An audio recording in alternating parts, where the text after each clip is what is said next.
Hi, my name is Shlomi Ron. I'm the co-founder and CEO at the Visual Storytelling Institute. We're based here in sunny Miami, Florida. And oftentimes we get a lot of people that talks about storytelling, business storytelling. And when you think about it, business storytelling, in essence, it's really about how you tell a story that's designed not to entertain, but really to drive business results. And part of the reason we talk a lot about storytelling, obviously, is because a lot of businesses are struggling to break through the clutter, through the communication noise that's kind of affecting businesses of any size. So that's why I'm super excited today to have a fantastic guest on our show, Park Howell. And Park is really one of the prominent voices here today in business storytelling. He was an early mentor. I followed his podcast early on when I started visual storytelling. So it was a great journey to follow him as he started.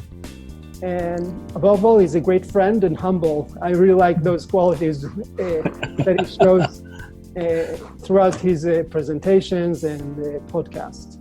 So a little bit about Park, just to kind of give everybody a sense of his background.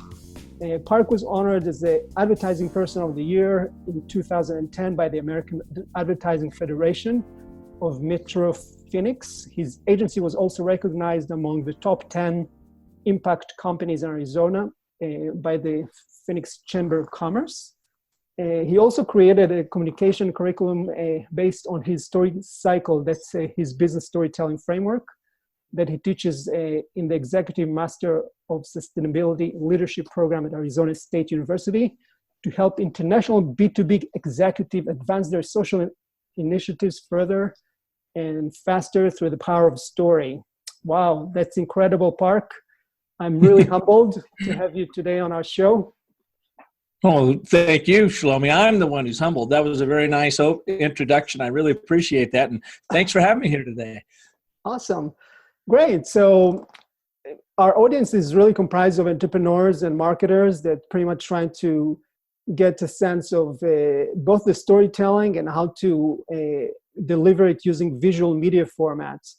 So I thought, your angle was kind of very interesting because you kind of started, spreading the gospel of storytelling early on. And I wonder if you could share your backstory, how you got started, because I know your background was really coming from a traditional marketing, advertising.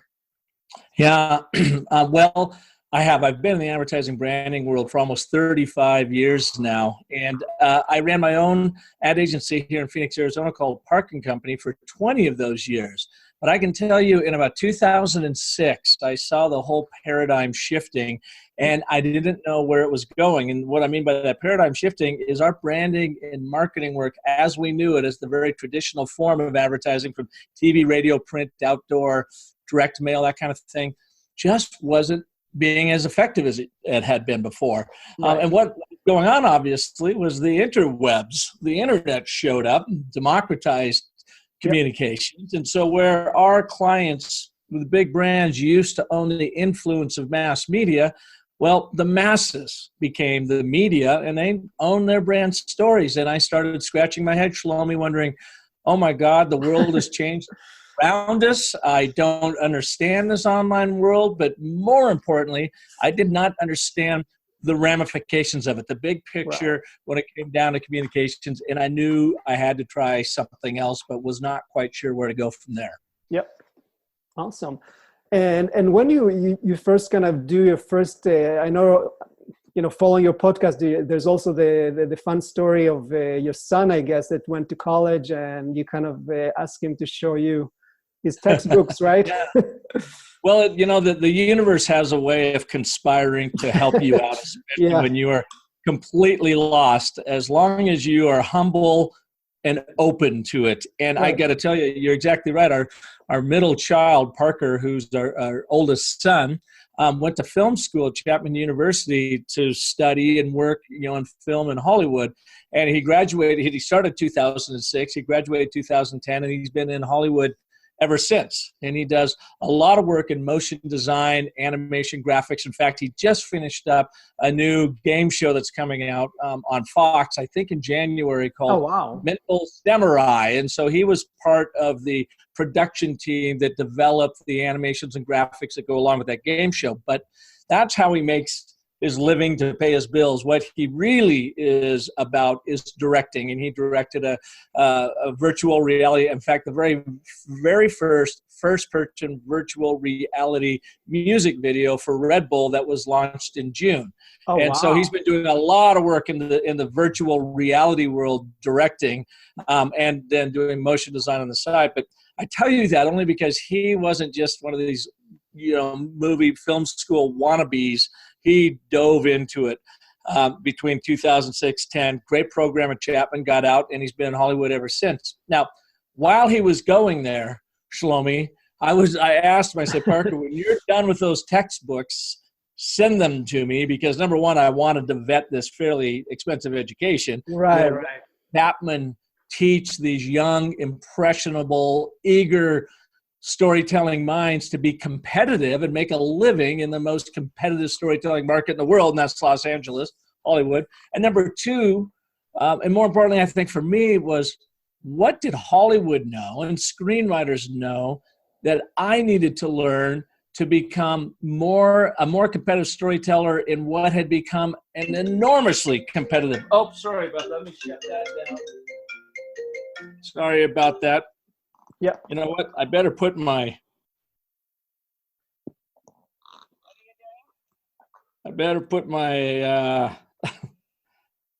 there we go. Yeah, there you go. Okay. Sorry about that. All right. Well, welcome to my world. I should have put that to airplane mode earlier. No worries. So I started studying what he was doing there, and I got the books, and that's when I really learned about Joseph Campbell, America's foremost mythologist. Yep. And the 12 steps of the hero's journey, and how other screenwriters were using it to create these, mega hits, everything from Star Wars to The Matrix to the Lego Movie to Ready Player One. And that's when I thought, wow, there's this template or form to story that has been used since the beginning of time for a universal reach. And yet we've never really heard about it or used it in advertising, marketing, in the persuasive arts. Why not? I couldn't figure that out. So I did. I took the hero's journey and I mapped it to business, created my 10-step story cycle system that you can use for everything from high-level story strategy around a brand right down to the actual tactical creation of the communication and story elements you need to present that brand to the world. That was my big aha moment. It took about 4 years of studying, trying a few experiments on this end, but then once 2010 hit, man, we were off to the races. And some of the clients that we've used it on have grown by 300 and 400%. And they will be the first to tell you it's because they finally got their story straight.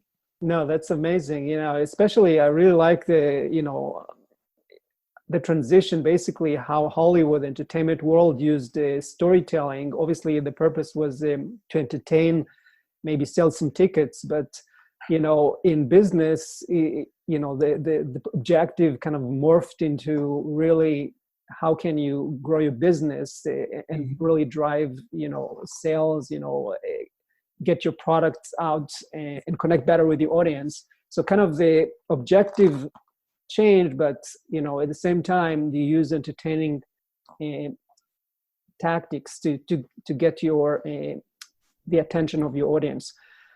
Now, when you think about, I know, again, you coming from a standpoint of storytelling, which is kind of the more kind of pure definition of business storytelling. But can you tell me, in your world, having worked with lots of clients and doing this for a while, how would you define visual storytelling?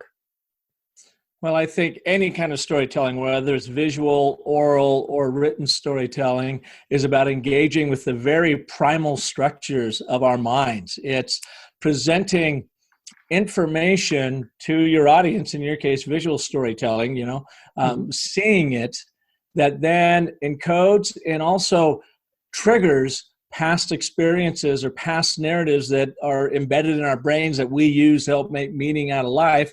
And you as the storyteller, I think, have to be that person that offers two elements of story and allow your audience to become, to connect the dots as that third element. And so therefore, when you see some amazing artwork, Right. your brain, for instance, when done right, should be able to tell its own story, and hopefully the artist is good enough to convey what that story is.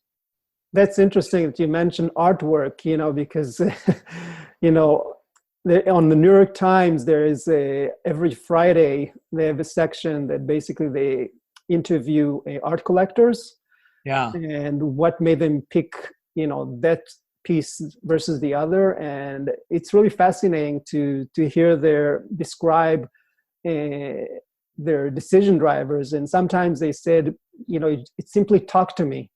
And I really like that, that, simple connection that, as you said, people has, carrying this bag of experience on their back. And then, when they hear an interesting story, it could be a book, a movie, an artwork.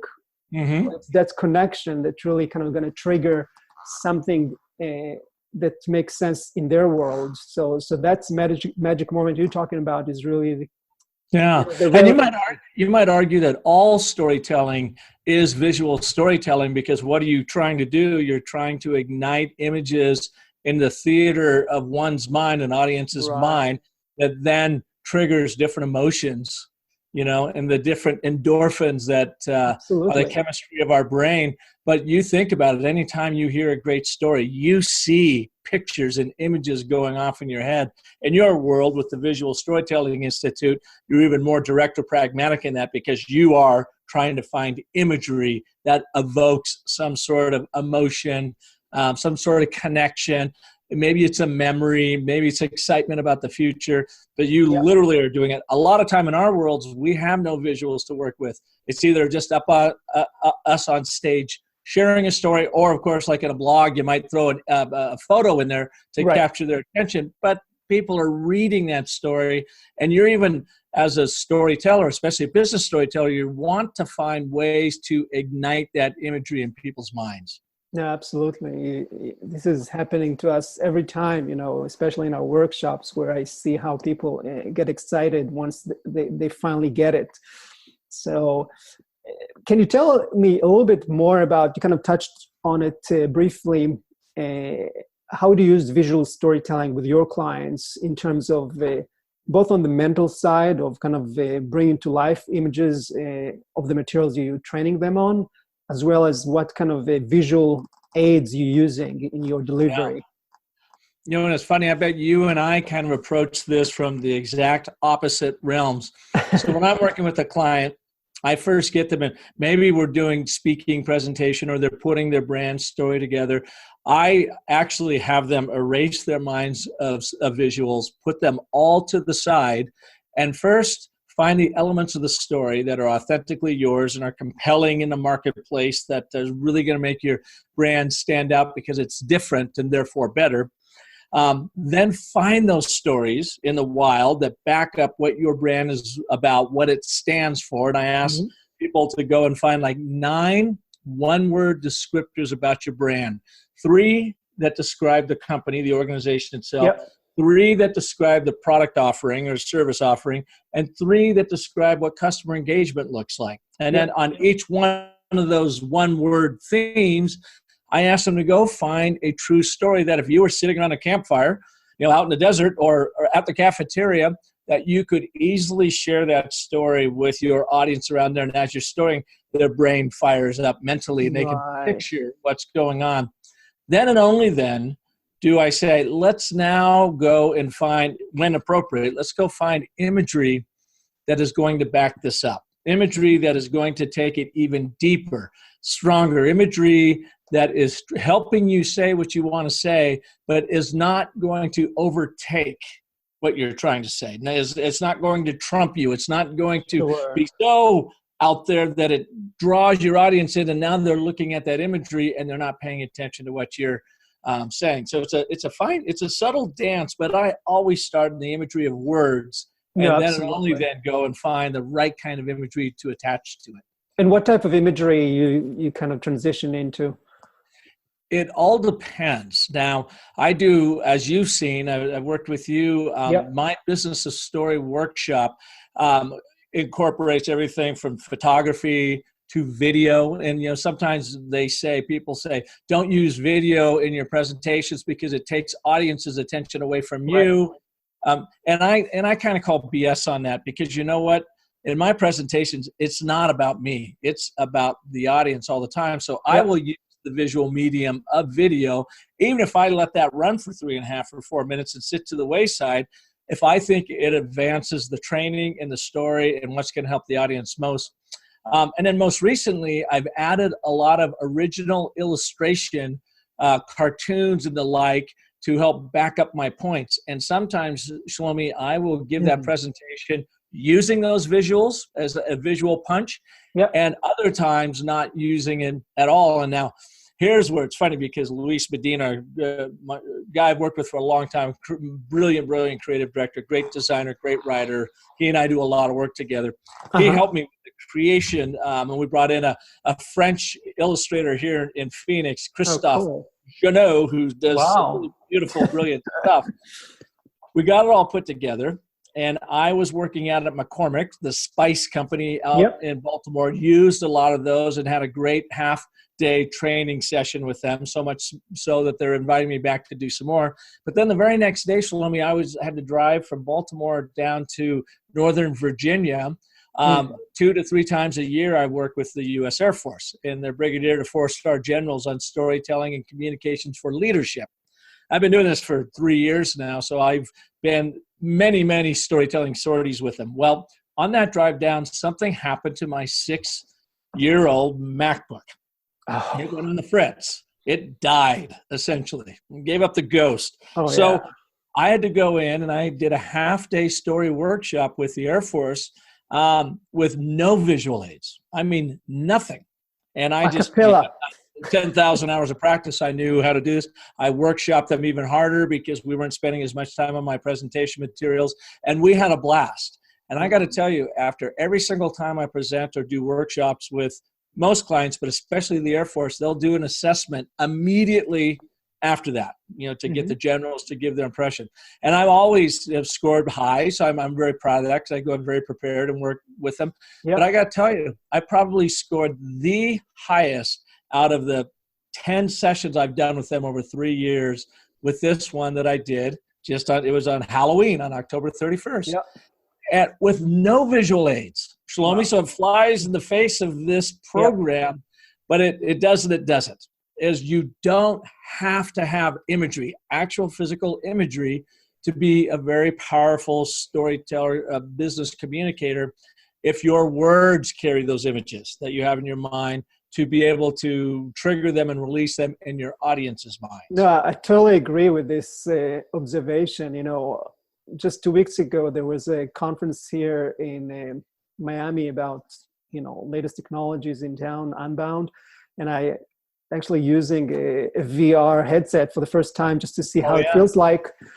And I can tell you, the sensation of the reality was extremely, strong. But to your point, I think, at the end of the day, the ability to visualize a story in your head and see yourself progressing with the story is a fantastic device we all carry with us, with no gear tethered to anywhere, and it's a fantastic the ultimate virtual reality. Virtual reality goggles are right between your ears.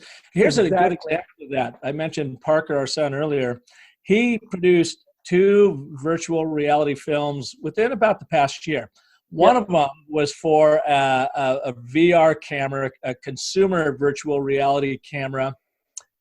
And I'm going to have to get back to you on the name of it. I can't think of it right now. But you can go online. You can go to parkerhowell.com, and you can watch his first VR movie called Confucius. And it was all about that camera. And it tells a story. It tells a story about humanity getting lost in gaming and virtual reality and potentially missing out on real reality because they're so focused on it. And is there a way virtual reality could actually, deliver goods, not just entertainment, so to help you level up in life in general. So he did that one. It was very story based and a good solid production. Then he did the Red Bull one, and you can see that on on parkerhowell.com, or you can go to Red Bull and search Villette. She is a New Zealand pop star, Villette, I think it is. And the video, her song is called Money. Now, in that one, a much greater production budget, bigger production. Both of them were first-person virtual reality, amazing effects. He poured probably, I think, 3 months of his time in editing and piecing it all together. They both turned out great. They are both different, and one really tells a story. The other one tells a really great story, but in a music video sense. Well, they both were entered, unbeknownst to Parker, someone else entered these two projects in a virtual reality film festival in Canada. And his less expensive, very quickly edited, story-packed Confucius won one of the categories over the big budget Red Bull one. And he was super surprised. He's like, oh my God, but Dad, everything that went into this, we shot it on a sound stage in LA and blah, blah, blah, blah. And I go, but it just shows you story wins out every single time. Yeah. You have to, it doesn't matter how spectacular your visuals are.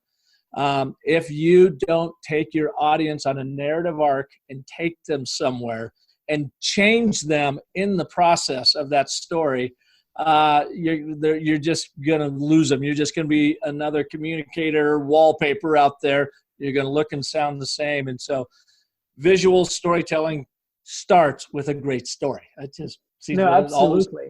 Absolutely. I always think, story first, visual second. Yeah. And really, to me, it's also a great analogy to this is really, when you use when you look at the high-end VR, like your son created, the Red Bull, to me, these are all examples of basically a complete baked dishes that are ready for consumption versus when you run your audience around a storyline, it's more like you are basically providing them the ingredients and they are the cooks in your kitchen and they create the story using their own imagination. So they are on the driving seat of the experience versus the passengers on somebody else's visual story delivery. Even though, from the experience of, watching movies and others, there's a lot of ability of movies and other artworks to really kind of inspire people to basically take the first step of creating that theater of the mind story, and then the audience can embellish it and add other layers. Yeah, I think you're exactly right. As a storyteller, you really are more of a story sharer because you definitely want your audiences to be a part of that story and allow them to connect the dots and allow them to bring it, their own version of that story to the front. But you have to also be careful in business. You want them to take away a specific kind of knowledge or a specific behavior change or a specific initiative. So you've got to be very intentional about that story you tell them, invite them into them, let them connect the dots, but make sure they leave with the story you intended for them to leave with. And I think the only way that happens is that you go in as an intentional storyteller. You have your story mapped out. You have your visuals just very strategically put in there to amplify what you're trying to say, to build emotion with them. You get them on board, but by God, you don't want them to hijack your story because it all of a sudden becomes a completely different story and probably not the story you intended unless you intentionally tell them a story. Absolutely. And speaking about the destination of your story, where you want to lead them, as you said, what are the typical business objectives you typically help your clients with? Oh, boy, it can be from anything. So I do a ton of branding and brand story development work. And where before, when I was in the ad world and ran my agency for those 20 years, it was primarily just doing branding work for the big brand, for the company or the organization. And so institutional branding work. But once I started bringing story into it and saw how powerful it was with the leadership and their ranks in the C-suite and so forth, and the more I was asked, like you mentioned in the opening, Arizona State University coming to me and asking me if I would write and share my storytelling curriculum with an executive master's program there, Yep. which I did. I learned, Shlomi, that this was no longer just about the institutional big brand story that you would normally associate with advertising and marketing. It became helping leaders understand their own personal brand and grow their influence. Yep. It was for C-level and middle managers to understand a brand of an initiative they were trying to release within an organization, or how to build camaraderie among a team using storytelling. So I'm called in for all kinds of business strategy, everything from still the high-level brand strategy down to helping leadership truly understand what their brand stories are to grow their influence. Sales teams, I will be doing a lot of work at the beginning of the year with sales teams to help them do a better job of selling software. And software as a technology is a really big client of mine. About selling the actual human impact the software has. I always say your story is not about what you make, it's about what you make happen in people's hearts and minds. So the strategies I typically deal with are those: the institutional branding, leadership development, building camaraderie then among the ranks to help in coordination or cooperation around a change initiative or an innovation initiative that they're trying to undertake.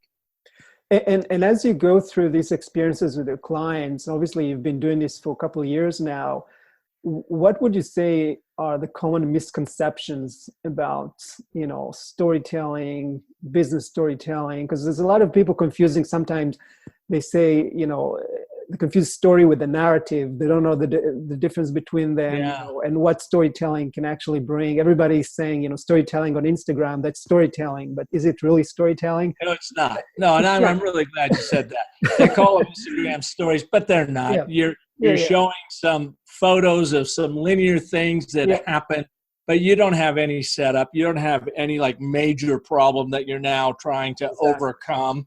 You don't have other characters coming in to help you overcome those challenges. And at the end, you don't have this final resolution, the basic 3 acts of story. So you're right. That becomes a real misnomer.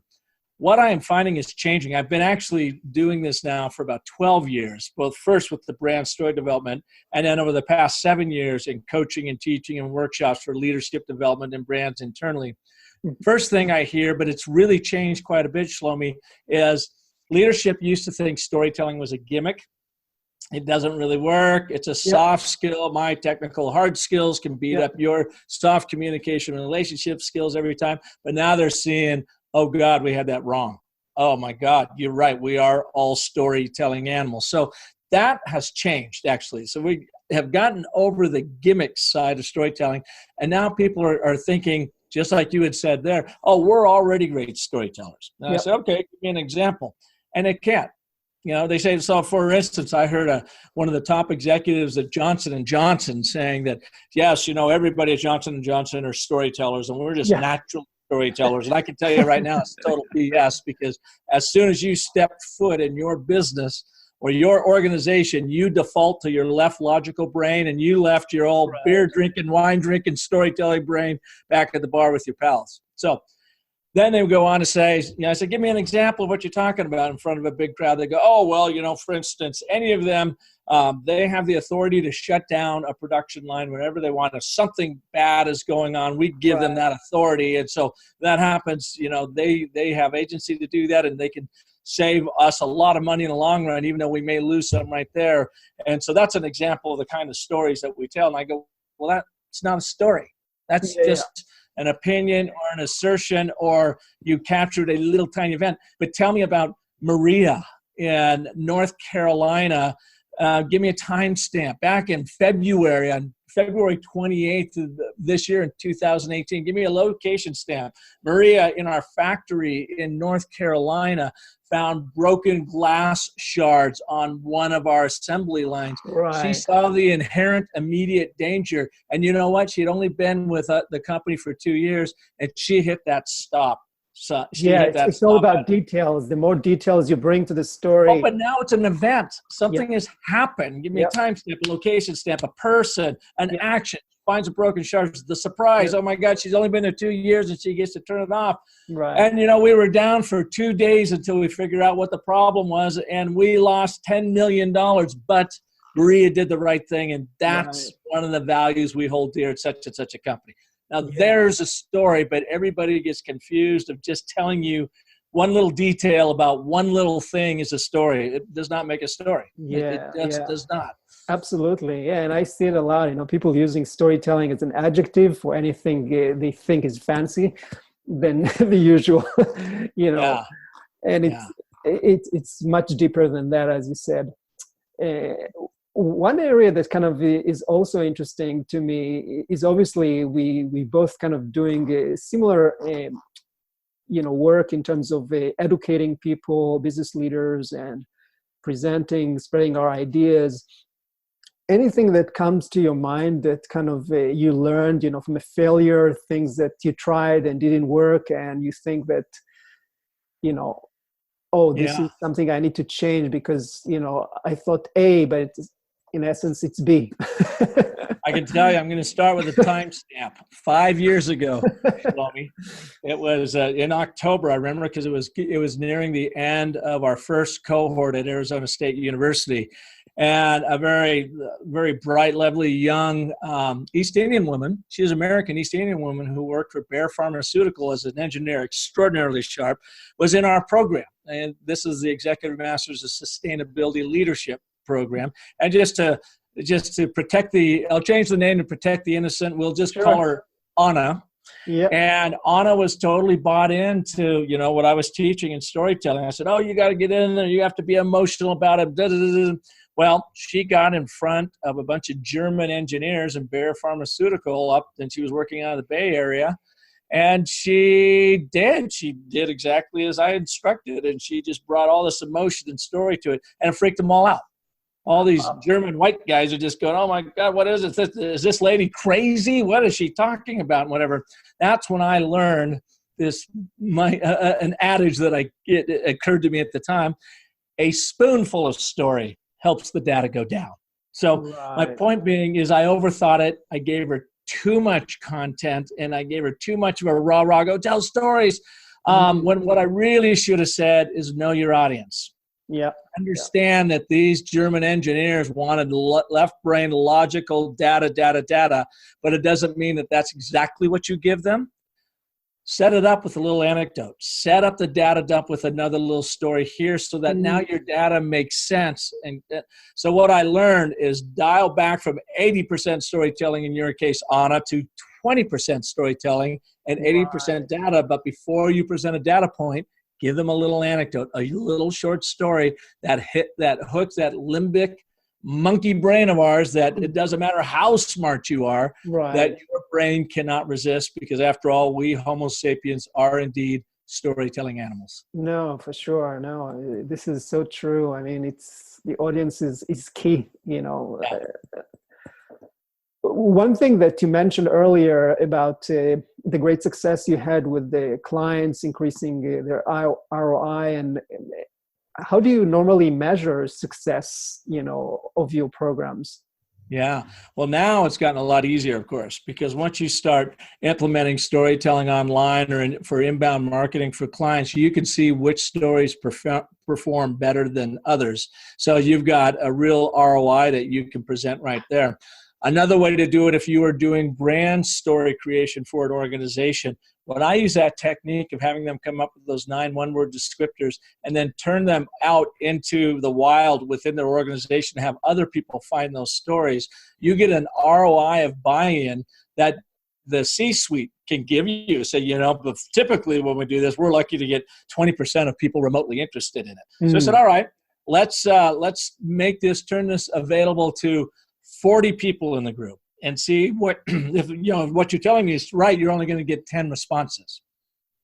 Or you're only going to get 10 people that are going to act affirmatively, positively to it. Turn it loose and let's see what happens. And the kinds of stories you get back, the eagerness for them to share their stories and to share them with others, those are kind of the metrics we base it on. And you typically find now you're getting 70 to 80% of those people involved because it's just natural for them. It becomes almost like a game. Find that story. And I asked them when they do that, these 5 primal story elements. Give me a time stamp. When did it happen? Location stamp. Where did it happen? A character. Who did this happen to? And it's a character that your audience can relate to and live vicariously through. There's got to be action and a surprise that happens in that action. And then the 5th element is the aha moment. How does it support? What's the moral of the story, if you will? And it doesn't have to be a big, long story. It could be a little anecdote. But what it is doing is revealing what the brand believes, what it values through the story, a true story well told. Very simple to do. You don't need any visuals to do that. But and as you said earlier, you want to be descriptive and specific in the telling of your story so that you ignite those visual sensors in our brains. And people go, oh, yeah. No, for sure. And when you said, those stories are easy to measure, in what format do you deliver those stories? Give me like examples of how those stories are distributed. Are they like just LinkedIn post or? No, they are anywhere. I mean, first I will have them write it and post it on their internal networks to get people thinking in story and talking and sharing those. Those that get like the big hits internally where you're really striking a chord, they might then push it out through their blog. It may jump over to a LinkedIn post. Sometimes they make themselves available now as a little short video. And I'm talking 2 minutes or less, 2.5 minutes or less video. They even out of them come pull quotes. So you can start using them graphically on Instagram and Pinterest and other places, depending on what's appropriate for you and your brand and that sort of thing. So one story can spin off 10 different ways of sharing that story. Video, visually through graphics and pull quotes, written form, white papers, presentations. Audio, you take like you will do with this, you'll have the video of our training, but you'll also have an audio so you can pull out excerpts of audio and you can build a real archive for salespeople to use to be able to go and pull these different elements to either literally physically place them into presentations or at least to listen to them and kind of jog their memories about stories, great stories that the organization could be telling, to move it forward. But they have to do it intentionally. Our brains in the business world default to the left brain logic side. And yet our brains are really built, they're storytelling creatures. We make sense out of the world through story, not through data. That's why you have to constantly be teaching and coaching and encouraging people to use story and narrative in their worlds. Right. No, for sure. And thinking about, some of your great successes you're most proud of, can you share like 1 or 2 examples, of a major, makeover with the client that you're super proud of? Well, there are a number of those, and those used to really make me proud. They still make me very, very proud. I'm actually more touched and moved by, I think, the individual successes of people in my workshops that come up to me afterwards and say, oh my God, I so got my story completely clarified.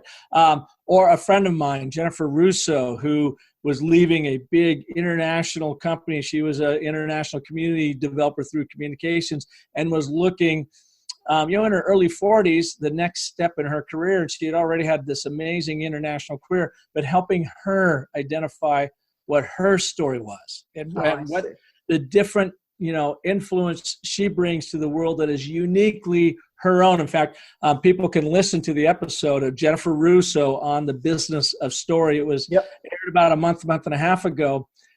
But then, she is now the head of corporate communications for Banner Health out here in Arizona, precisely because she got her story straight. And I'll tell you a story about a brigadier general that I was teaching, 80 of them in San Antonio in July.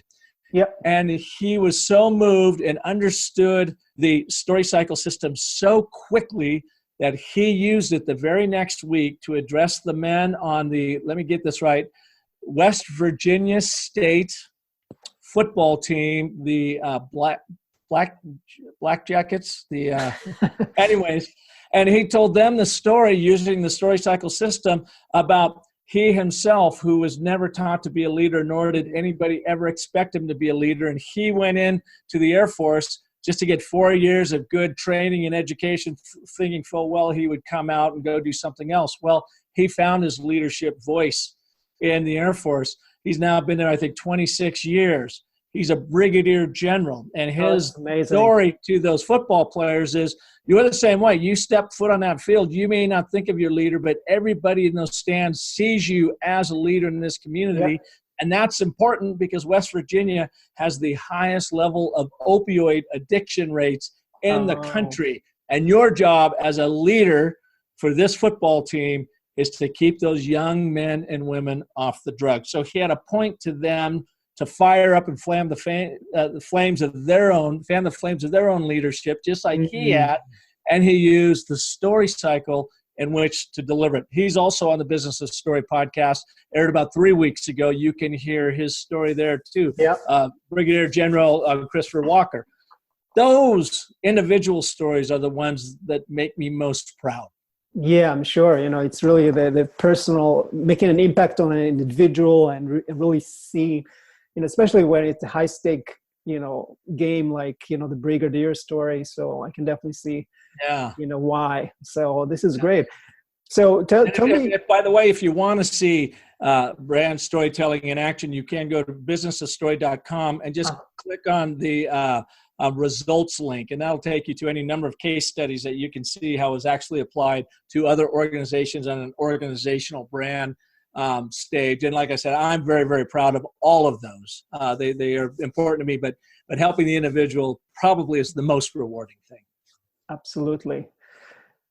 And thinking about the future, as you've been doing marketing for 30 years and more, I guess, and you've seen the evolution of the techniques, from the 3 channels, just print TV, for example, and paper, where do you see the future of the storytelling, visual storytelling is headed, Yeah, I think it's back to the future again.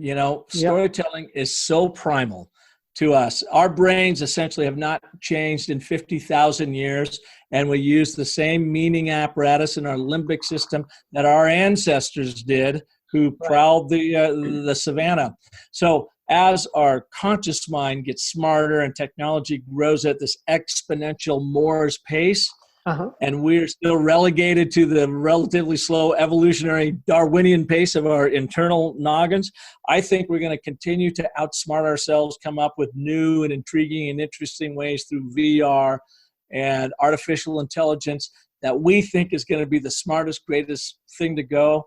But the evolution of story is not going to change appreciably. We need to remember what makes us. We're nothing but glorified apes. We really are nothing but monkeys running around and have this great, cerebral cortex that allows us to put, people in the space and build everything else. But we essentially function like apes. So I think we can't lose sight of that and make your story simple, to the point. Make your graphics pleasing, simple. Take the damn bullets out of your PowerPoint presentations. I say, Shlomi, PowerPoints don't kill audiences, but presenters who riddle their PowerPoints with bullets kill their audience. Get down to telling the basic stories, because while you and I and even the youngsters are on this planet, our limbic system is not going to change one iota, and yet it really only relates to a very good story, well told, simply, that pictures that expresses those pictures in our minds to help connect the dots, or takes in the visuals that you create, to help amplify your story. But it all begins with the story. No, absolutely. No, you just stole my last question about your 3 tips, but you just said them. So, so that's great. So tell me how people can actually get in touch with you if they have more questions? Absolutely. They can reach me at businessofstory.com. Yep. I mean, they can also send me an email if they like it, park@businessofstory.com. And I would direct them to, if they want more insight on all this stuff, is every Monday we come out with a brand new podcast. They're anywhere from 45 minutes to an hour long, featuring literally story artists from around the world that cover every aspect of storytelling. We're getting well over 12,000 downloads a month now, which places us among the top 10% in the world. It's something I've been doing for almost 3.5 years now. It's like a passion project of mine because I learned so much, but it's so much fun to present this to the world. So that's the best place to go, businessofstory.com. Check out the podcast, and then the whole host of tools that are waiting there for you. Only one costs you anything. Everything else is free, but you can get there. And if you want to start working and put the brand Business of Story cycle system to work on your brand right now, you can certainly download our DIY workbook for all of $45. That could literally make you millions once you get your story straight. Awesome. Great to have you on the show. Thank you so much, Park, and everybody that's listening or watching. Definitely check out Park's Business of the Story podcast. I'm a great fan. He's really one of the early pioneers in the space. And I hope to see you next time. Thank you so much. Thank you, Shlomi. Thanks for listening.